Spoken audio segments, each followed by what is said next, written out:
නිවසේ මෙවැනි මතු පිට රැඳෙන විස බීජ 99.9%ක්ම විනාශ කරන විම් ක්ලීනර්ස්.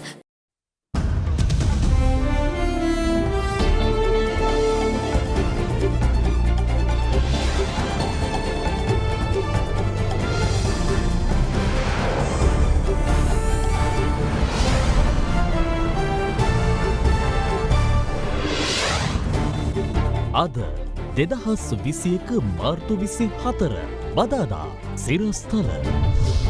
You want like number one entertainment? අපේ දේ රැකගෙන අලුත් දේ අරගෙන TV බෑම! ස්ලිම් ජනතා සම්මානුල්ලේදී දෙරණ යලි ප්‍රේක්ෂක විශ්වසනීයත්වය තහවුරු කරගනි. ජනතාවගේ රූපවාහිනී නාලිකාව ඇතුළු සම්මාන 8ක්. ජනතාවගේ ප්‍රවෘත්ති සපයන්නා සම්මානය අකණ්ඩව තුන්වන වරටත් අද දෙරණට. TV දෙරණ නිවුස්! බස්නාහිර පළාත් පාසල් වල සෙසු ශ්‍රේණි විවෘත කිරීම ලබන සඳුදා. පෙර පාසල් විවෘත කිරීමත් එදිනම. මත බේදාත්මක පොල්තෙල් තොගේ නිදහස් කෙරුණේ සමාගම්වල ගුදම්වලට බව ශ්‍රී ලංකා රේගුව කියයි. ඇමති විමල්ගේ සහභාගීත්වයෙන් එළිදැක් වූ කුරුදු දුම්වැටියට වෛද්‍යවරුන්ගේ විරෝධය. මේ සිගරට් ෆිල්ටරය ගහලා බොන එකක් ආයුර්වේද ධූමපානයක් කියලා හැඳින්වීම ඉතාමත්ම නින්දාසහගත ක්‍රියාවක්. ඇල්කොහොල් අඩංගු හෑන්ඩ් සැනිටයිසර් භාවිත කරන්න. ලෙඩ රෝග ඇති කරන විෂ බීජවලට එරෙහිව සටන් කරන්න. හඳුන්වා දීමේ මිල රුපියල් 350යි. From Ada Derana, this is Ada Derana Late Night Prime. Live from Studio 24 in Colombo.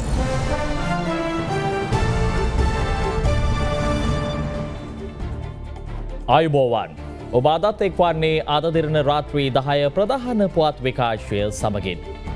15 වැනි ස්ලිම් ජනතා සම්මානෝලලේදී ශ්‍රී ලාංකීය උත්තම ප්‍රේක්ෂක ජනාදරය සහ විශ්වසනීයත්වය යළිත් තහවුරු කරන්නට දෙරණ මාධ්‍ය ජාලය සමත් වුණා. එහිදී වසරේ ජනතාවගේ රූපවාහිනී නාලිකාවට හිමි සම්මානයෙන් පිදුම් ලැබුවේ TV දෙරණයි.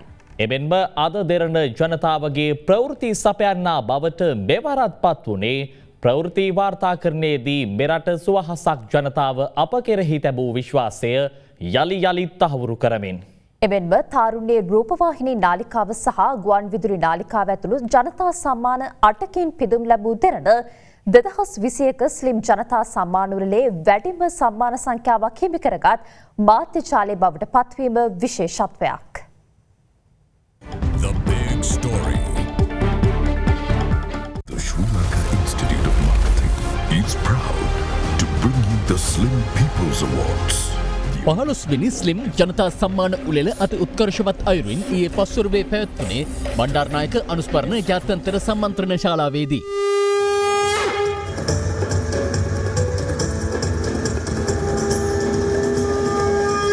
ශ්‍රී ලංකා අලෙවිකරණ ආයතනය විසින් ශ්‍රී ලංකාවේ ජනතා ප්‍රතිචාර මත සම්මාන පිරිනමන අලෙවි ක්ෂේත්‍රයේ අන්තර්ජාතික ඉහළම පිළිගැනීම සහිත සම්මාන ප්‍රදානෝත්සවය මෙයයි. මෙහි ප්‍රධාන ආරාධිතයා ලෙස සහභාගී වූයේ ජාතික උරුම ප්‍රාසංග කලා හා ග්‍රාමීය කලා ශිල්පී ප්‍රවර්ධන කටයුතු රාජ්‍ය අමාත්‍ය Vidura Wickramanayake මහතායි.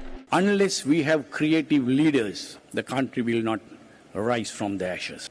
When I say leaders, it is not only the politicians. All of us are leaders. Unfortunately, we have given it over to somebody else. I wanted to respect you all. I wanted to respect Sri Lanka Institute of Marketing and their efforts. I think over the 15 past years, entire Sri Lankan people has given us the opportunity to conduct this continuously for the past 15 years. This is not an award show that selections through judges or voting. This is the voice of people. People select your brand. This is conducted by AZ Nielsen for past 15 years. It is a very reputed research agency. This stage is the only platform that recognize the people's voice. Whoever getting the award is not actually they are getting the award from people.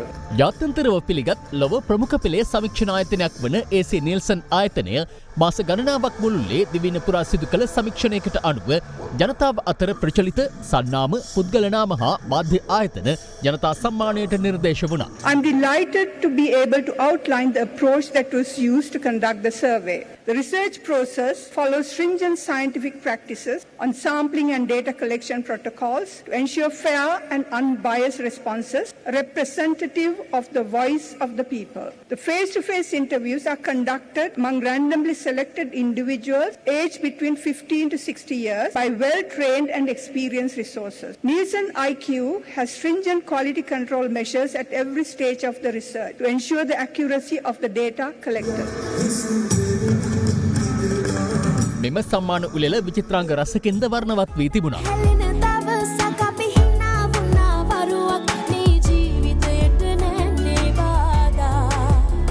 Slim People's Awards 2021. ඒ අනුව 2021 slim සම්මාන උළෙලේදී තාරුණ්‍යයේ ගුවන් විදුලි නාලිකාව ලෙස සම්මානයට පාත්‍ර වුණේ FM දෙරණයි. Slim People's Youth Choice Radio Channel of the Year. Who's the winner? What do you think? ආදරේ නිසා යහන්නේ ශරෝන්. ඔය කැමතිම රේඩියෝ channel එක මොකක්ද? FM Derana. Put your hands together for FM Derana. Come on, Slim People's Youth Choice Radio Channel of the Year. FM Derana. හොඳට ආදරෙන් අත් දෙක එකතු කරලා. Here it is, Slim People's Youth Choice Television Channel of the Year. Your nominees: Hero TV, Shakti TV, Sirasa TV, TV Derana. Vasantham TV. Which is a channel? ඕනම channel එකක් වුණාම අලුත් දේ අරගෙන එන්න ඕනේ. පරණ දේම ඉඳලා හරියන්නේ නැහැ නේ. අලුත් දේ අරගෙන එන්න ඕනේ. ඒගොල්ලන්ගේ දේම රැකගෙන. ඔව්. අලුත් දේ විතරක් ගෙනලා මදි. අපේ දේ රැක ගන්නත් ඕන. TV Derana. Come on, put your hands together. Slim People's Youth Choice Television Channel of the Year. TV Derana. මෙවර 2021 ස්ලිම් සම්මාන උළෙලේදී TV දෙරණ තාරුණ්‍යයේ රූපවාහිනී නාලිකාව ලෙස අඛණ්ඩව සම්මානයට පාත්‍ර වූයේ තාරුණ්‍යයේ හදගැස්ම මනාව වටහාගෙන එම හදවත් තුළ රසාලිත් හැඟුම් මවමින්. People's Youth Choice Television Channel of the Year. News Provider of the Year. Here are your nominees: Hero TV News, Suryan FM News, Sirasa TV News, Swarnavahini News. and TV Derana News. And from that tight competition, we have a winner. The people have chosen. News හැම වෙලේම බලනෝනේ හැමදාම බලනෝනේ. What do you think? හැබැයි මේගොල්ලන් සත්‍ය ප්‍රකාශ කරනවා. ඒ කියන්නේ විශ්වසනීයම ප්‍රවෘත්ති ප්‍රකාශය කියලා ඔව් කියනවා. Slim People's News Provider of the Year. TV Derana News. Congratulations, Slim People. ලංකීය ප්‍රේක්ෂක ඔබගේ විශ්වසනීයත්වය යළි යළිත් තහවුරු කරමින් ජාත්‍යන්තර ප්‍රමිතියේ දේශීය ප්‍රවෘත්ති සන්නාමය වන අද දෙරණ ස්ලිම් ජනතා සම්මාන උළෙලේදී වසරේ ප්‍රවෘත්ති සපයන්නාට හිමි ජනතා සම්මානය යළිත් දිනාගත්තේ අපක්ෂපාතී පුවත් වාර්තාකරණය වෙනුවෙන්. අද දෙරණ එම සම්මානය මෙවර දිනාගත්තේ අඛණ්ඩව තෙවැනි වරටයි. Project Champ. And here's the next one. අපේ දේ රැකගෙන අලුත් දේ අරගෙන ප්‍රේක්ෂකයින් අතරට යමින් ඔවුන්ගේ දැනුම ආකල්ප හා රසවින්දනය වෙනුවෙන් සෑම විටම නැවුම් අත්දැකීමක් තිළින කරන TV දෙරණ 2021 ස්ලිම් සම්මාන උළෙලේදී යළිත් වසරේ ජනතාවගේ රූපවාහිනී නාලිකාවට හිමි ජනතා සම්මානයෙන් අභිසෙස් ලැබුවා. You want like number one entertainment? Number one in news. All right. The winner is අපේ දේ රැකගෙන අලුත් දේ අරගෙන TV Congratulations, Slim People's Television Channel of the Year. TV Derana. The Slim People's Television Channel of the Year. Come on, Derana, make some noise. Come on, move it, move it. Move it, everybody. Slim People's Awards 2021. Slim People's Television Presenter of the Year.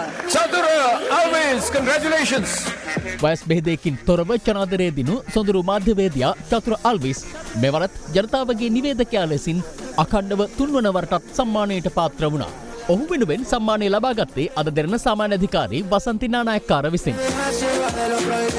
TV දෙරණ ඔස්සේ විකාශය වන දෙවැනි ඉනිම සංගීතය හා සිදු ටෙලිනාට්‍ය ත්‍රිත්වයම ජනතාවගේ ටෙලිනාට්‍ය කාණ්ඩයට නිර්දේශ වී තිබීම විශේෂත්වයක් වන අතර 2021 ස්ලිම් ජනතා සම්මාන උළෙලේදී ජනතාවගේ ටෙලිනාට්‍ය ලෙසින් නැවතත් පිදුම් ලැබුවේ දෙවැනි ඉනිමයි. Congratulations to දෙවැනි ඉනිම දෙරණ.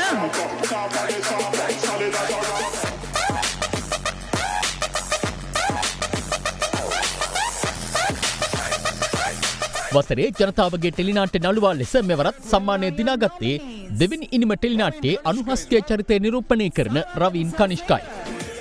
Raveen Kanishka, teledrama actor of the year, Slim People's teledrama actor of the year. Come on, keep it going, keep it going. Apudi madi.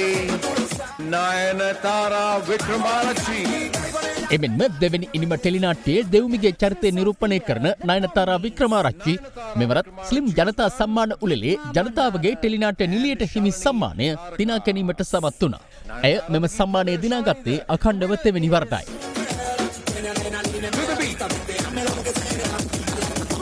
අඛණ්ඩව වසර ගණනාවක් පුරා ජනතා ආදරය එක ලෙස ලබා දෙමින් අප කෙරෙහි තිබූ විශ්වාසයට සමස්ත ශ්‍රී ලාංකික සහෘද ප්‍රේක්ෂක ජනතාවට දෙරණ මාධ්‍ය ජාලය ස්තුතිය පුද කරන්නේ හදපිරි සතුටින්.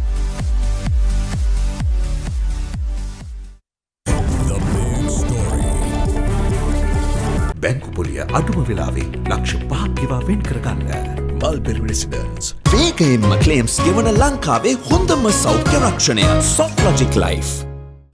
බස්නාහිර පළාතේ සියලු පාසල්වල සියලුම ශ්‍රේණිවල අධ්‍යයන කටයුතු මාර්තු 29 වන සඳුදා සිට ආරම්භ කරන බව අධ්‍යාපන අමාත්‍ය මහාචාර්ය ජී.එල්. පීරිස් මහතා පවසනවා.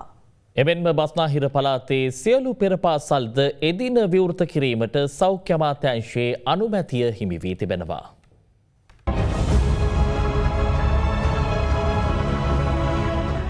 බස්නාහිර පළාතේ පාසල්වල 5, 11 සහ 13 ශ්‍රේණි පමණක් අධ්‍යයන කටයුතු සඳහා පසුගිය 15 වෙනිදා ආරම්භ කෙරුණා. සෙසු ශ්‍රේණිය ආරම්භ කිරීමට නියමිතව තිබුණේ අප්‍රේල් මාස 19 වනදායි. අධ්‍යාපන අමාත්‍ය මහාචාර්ය ජී.එල්. පීරිස් මහතා අද ප්‍රකාශ කළේ බස්නාහිර පළාතේ සියලු පාසල්වල සියලු ශ්‍රේණි අධ්‍යයන කටයුතු වෙනුවෙන් මාර්තු 29 වනදා විවෘත කිරීමට සෞඛ්‍ය සේවා අධ්‍යක්ෂ ජෙනරාල්වරයාගේ අනුමැතිය හිමි වූ බවයි. සඳුදා මාර්තු 29 බස්නාහිර පළාතේ සියලුම ශ්‍රේණිවල පන්ති යළි ආරම්භ කිරීමට අපි තීරණය කරලා තිබෙනවා. මේ සම්බන්ධයෙන් අපිට අනුමැතිය දැන් ලැබිලා තිබෙනවා සෞඛ්‍ය අධ්‍යක්ෂ ජනරල් තුමාගෙන්. එමෙන්ම බස්නාහිර පළාතේ පෙර පාසල්ද මාර්තු 29 වනදා සිට යළි විවෘත කිරීමට සෞඛ්‍ය අමාත්‍යාංශයේ අනුමැතිය හිමිව තිබෙනවා. පෙර පාසල් ආරම්භ කිරීම සඳහා බස්නාහිර පළාතෙත් අපට අවසරය ලබා දීලා තියෙනවා. පෙර පාසල් මේ 29 වෙනිදා ඉඳලා ආරම්භ කරන්නට ඔබට හැකියාව තියෙනවා. ශ්‍රී ලංකාවට එරෙහිව එක්සත් ජාතීන්ගේ මානව හිමිකම් කවුන්සිලයේදී සම්මත වූ යෝජනාව පිළිබඳ හෙට පාර්ලිමේන්තුවේදී විශේෂ ප්‍රකාශයක් සිදු කරන බව විදේශ අමාත්‍ය දිනේෂ් ගුණවර්ධන මහතා අද කියා සිටියා. මේ අදාළ යෝජනාවේ අන්තර්ගත කරුණු පිළිබඳව අද දෙරණ කළ සොයා බැලීමක්. ශ්‍රී ලංකාවේ මානව හිමිකම් සම්බන්ධයෙන් මධ්‍යගත කණ්ඩායම ජිනීවා මානව හිමිකම් කොමිසමට ඉදිරිපත් කළ යෝජනාව එක්සත් ජාතීන්ගේ මානව හිමිකම් කවුන්සිලේදී වැඩි ඡන්දයෙන් ඊයේ සම්මත වුණා. එහිදී එම යෝජනාවට පක්ෂව රටවල් 22ක් ඡන්දය ප්‍රකාශ කළ අතර විරුද්ධව ඡන්දය ලබා දුන්නේ රටවල් 11ක් පමණයි. රටවල් 14ක් ඡන්දය ලබා දීමෙන් වැළකී සිටියා. ඊයේ මානව හිමිකම් කවුන්සිලයේදී සම්මත වූ අදාළ යෝජනාවට ප්‍රධාන කරුණු කිහිපයක් ඇතුළත්. ආණ්ඩුක්‍රම ව්‍යවස්ථාවේ 20 වැනි සංශෝධනය සම්මත වීමත්, එය ක්‍රියාවෙන් නැංවීමත් යන කරුණු පදනම් කර ගනිමින් ප්‍රජාතන්ත්‍රවාදී පාලන ක්‍රමේ පවත්වා ගැනීමේදී අතිශය වැදගත් වන ආයතන ස්වාධීන අධීක්ෂණයකට ලක්වීමේ වැදගත්කම ආණ්ඩුවට පෙන්වා දෙන බව ඊයේ සම්මත වූ යෝජනාවේ දැක්වෙනවා. එමෙන්ම එහි සඳහන් වන්නේ පළාත් සභා සඳහා වන ඡන්දය පැවැත්වීමට කටයුතු කළ යුතු අතර 13 වන ව්‍යවස්ථා සංශෝධනයේ ප්‍රකාරව පළාත් සභා කාර්යක්ෂමව ක්‍රියාත්මක වීම තහවුරු කළ යුතු බවයි. පසුගිය වසර තුළ නැගී එමින් තිබෙන ප්‍රවණතා වියකී යමින් තිබෙන මානව හිමිකම් සම්බන්ධයෙන් අනතුරු ඇඟවීමක් ලෙස දකින බවත්, ඒ සම්බන්ධයෙන් බරපතල කනස්සල්ල පළ කරන බවත් යෝජනාවේ සඳහන් තවත් කරුණක්. එහි සඳහන් වන්නේ ත්‍රස්තවාදයේ වැළැක්වීමේ පනත යළි සමාලෝචනය කළ යුතු අතර ත්‍රස්තවාදයට එරෙහිව කටයුතු කිරීමට සම්මත කරන ඕනෑම නීතියක් අන්තර්ජාතික මානව හිමිකම් නීතියට අනුකූලව සකස් විය යුතු බවයි. 2015 සිට 2019 දක්වා පැවති ආණ්ඩුව මානව හිමිකම් මහ කොමසාරිස්වරියගේ කාර්යාලය සමග පැවැත් වූ ධනාත්මක සබඳතා පැවැත්වීම අගය කරන අතර එවැනි සබඳතාවයක් ඉදිරියේදීද පවත්වා ගනිමින් මානව හිමිකම් මහ කොමසාරිස්වරියගේ වාර්තාවේ නිර්දේශ ක්‍රියාත්මක කළ යුතු බවද එමකින් යෝජනා කර තිබෙනවා. අතුරුදන් වූවන් පිළිබඳ කාර්යාලය සහ හානිපූර්ණ කාර්යාලයේ කටයුතු ස්වාධීනව සිදු කිරීමට ඇති හැකියාව ආරක්ෂා කරමින් එම ආයතනවලට සහයෝගය ලබා දී යුතු බවට සහ කරදරයට පත් පවුල් සඳහා අතුරු සහන ලබා දීමට එම ආයතනවලට ඉඩ ලබා දී යුතු බවටද මධ්‍යගත කණ්ඩායමේ යෝජනාවේ සඳහන්. පිළිකාකාරක අන්තර්ගත බවට මතභේදයට තුරුදුන් ආඩානික පොල්තෙල් සහිත බහලුම් නිදහස් කෙරුණේ වෙළඳපොළට නොව අදාළ සමාගම්වල ගුදම්වලට බව ශ්‍රී ලංකා රේගුව පවසනවා.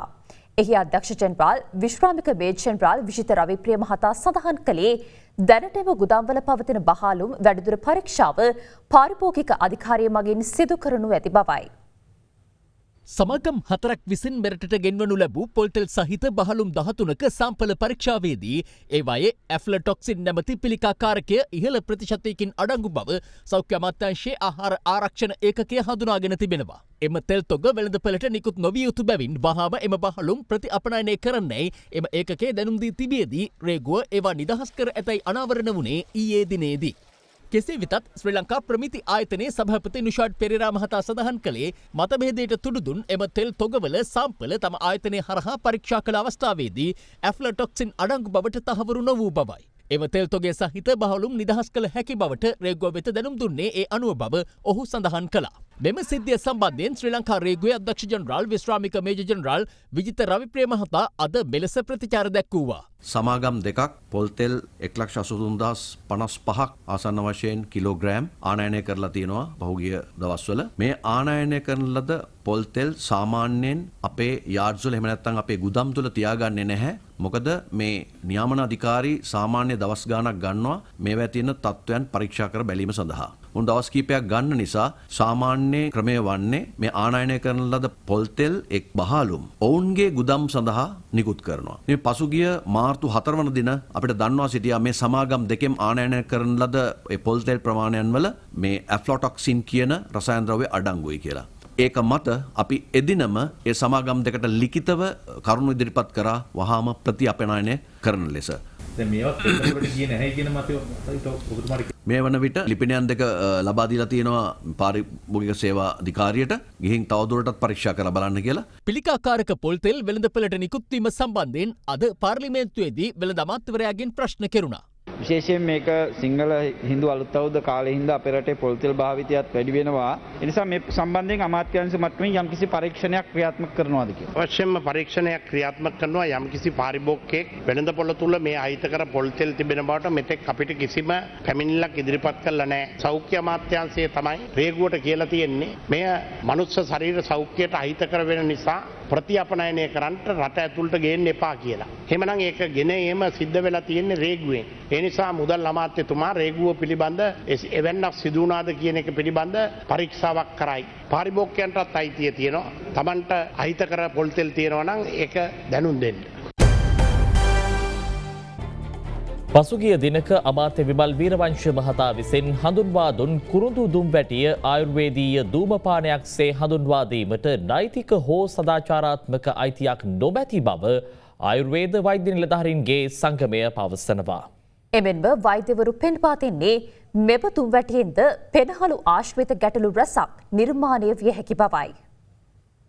පසුගිය දිනක කුරුඳු ආශ්‍රිත ධූමපානයක් මෙරට වෙළඳපොළට හඳුන්වා දීමේ අවස්ථාව අමාත්‍ය විමල් වීරවංශ මහතාගේ ප්‍රධානත්වයෙන් සිදු කෙරුණා. ඒ අනුව අදාළ දුම්වැටි ඉලදැක්වීම සම්බන්ධයෙන් අද විද්වතුන් ඇතුළු වෛද්‍යවරුන් පිරිසක් මාධ්‍ය හමුවක් පවත්වමින් මෙලෙස අදහස් පළ කළා. 2016 නාට්‍ය ආයතන ආයතනයේ සභාපති හිටපු ડોક્ટર පාලිත අබේකෝන් මහතා හමු වුණා. මට කිව්වේ සමන්ත මේක හරියට කරොත් වාට මොකද තෑග්ග දෙන්න ඕනේ. ඔය තැනත්තා මේ ඉස්සරහට ආවා අපි හම්බෙන්න සිගරට් එකක් හදන්න. සම්පූර්ණයෙන් අපි විරුද්ධ වෙලා මේ ඔකට කිසිම ඉඩක් දුන්නේ නැහැ. මොන දෙයක් පුච්චලා බිව්වත් ඒක සෞඛ්‍යයට හා පෙනහැල්ලට හොඳ නැහැ. කාබන් මොනොක්සයිඩ් තියෙනවා, තා තියෙනවා, ඔක්කොම හානිකර දේවල්. එතන අපි දොර වහන්න ඕනේ ආයේ අරින්න බැරි වෙන්න. ගරු අමාත්‍යතුමා මේ පිළිබඳ දැනුවත් වීමක් නැතුව සිද්ධ කරපු දෙයක්ද කියලා හිතෙනවා. හොඳ වාර්තාවක් සකස් කළා එතුමාව හම්බෙලා මුණ ගැහිලා මේ පිළිබඳ අපේ මතය විද්වත් මතය එතුමාටත් සමස්ත කැබිනට් මණ්ඩලයටත් දැනුම් දෙන්න. ඊටවන්ස ඇමතිතුමාගේ සමාජ මාධ්‍ය පිටුවකත් එතුමා දාලා තියෙනවා ආයුර්වේද ධූමපාන මෙරට නිෂ්පාදන ශේෂ්ත්‍රයේ යෝධ පිරිම. ආයුර්වේද කියන නම මේ විදියට භාවිතා කරන්න නෛතිකව හෝ සදාචාරාත්මකව අයිතියක් හෝ නැහැ. ඒ සම්බන්ධයෙන් අපි නෛතිකව ක්‍රියාත්මක කරන්න බැදිහත් වෙනවා. ඇත්තටම ආයුර්වේද ධූමපානයන් කියන්නේ ධූමය නාසයෙන් ආග්‍රහණය කිරීම කියන එක ඒක වෛද්‍ය නිර්දේශයක් මත මේ සිගරට් ෆිල්ටරේ ගහලා බොන එකක් ආයුර්වේද ධූමපානයක් කියලා හැඳින්වීම ඉතාමත්ම නින්දාසහගත ක්‍රියාවක්. සිගරට් එක මෙහෙම කටේ ගහගත්තාම ඒකේ කුරුඳුද තියෙන්නේ, එනසාල්ද තියෙන්නේ, කරපිංචද තියෙන්නේ, රම්පෙද තියෙන්නේ, ඒවා මොකක්වත් දෙන්නේ නැහැ. සිගරට් එකක් තමයි පේන්නේ. දුම්කොළ නිෂ්පාදනයක්සේ දර්ශනය වෙන දුම්කොළ නිෂ්පාදනයක් නොවන යම් ද්‍රව්‍යයක් නිෂ්පාදනය කරන්නත් බෑ. කිනීම සඳහා ආනයනය කිරීම හෝ නොමිලේ බෙදා හැරීම. නොමිලේ බෙදන්නත් බෑ. තබන් දේශපාලන බලපෑම් මත ඉඩම් ලබාගෙන ඇති බවට සභගේ ජනබලවේගයේ සභාපති පාර්ලිමේන්තු මන්ත්‍රී ෆීල්ඩ් මාර්ෂල් සරත් ෆොන්සේකා මහතා කළ ප්‍රකාශය පදනම් විරහිත අසත්‍ය ප්‍රකාශයක් බව හිටපු ක්‍රිකට් ක්‍රීඩක මුත්තයා මුරලිදරන් මහතා පවසනවා. ෆීල්ඩ් මාර්ෂල් සරත් ෆොන්සේකා මන්ත්‍රීවරයා වෙත ලිපියක් යොමු කරමින් මුරලිදරන් මහතාගේ නීතිඥවරයා මේ බව දැනුම් දී තිබෙනවා. 2015 වසරට පෙර පැවති ආණ්ඩුවේ දේශපාලන මැදිහත්වීම මත හිටපු ක්‍රිකට් ක්‍රීඩක මුත්තයා මුරලිදරන් මහතා වැලිකන්ද ප්‍රදේශයේ අක්කර 2000ක ඉඩමක් ලබාගෙන ඇති බව ෆීල්ඩ් මාර්ෂල් සරත් ෆොන්සේකා මන්ත්‍රීවරයා විසින් පසුගියදා චෝදනා කළා. ඊට ප්‍රතිචාර දක්වමින් මුරලිදරන් මහතාගේ නීතිඥවරයා විසින් අද ෆීල්ඩ් මාර්ෂල් සරත් ෆොන්සේකා මන්ත්‍රීවරයා වෙත ලිපියක් යොමු කර තිබෙනවා. තමාට එල්ල කර ඇති චෝදනා සියල්ල ප්‍රතික්ෂේප කරන මුරලිදරන් මහතා එම අසත්‍ය චෝදනාවලට එරෙහිව නීතිමය ක්‍රියාමාර්ග ගන්නා බවත් අවධාරණය කර තිබෙනවා. දැන් විසටෙන් විශේෂාංකය.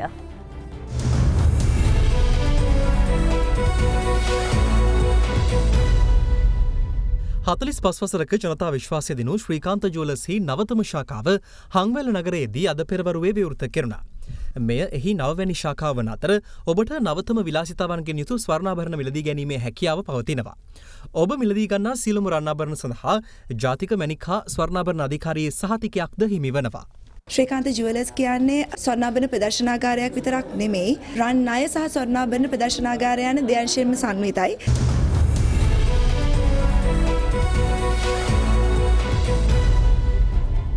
ඒත් සමගින් ප්‍රවෘත්ති අවසන්. සුබ රාත්‍රියක්.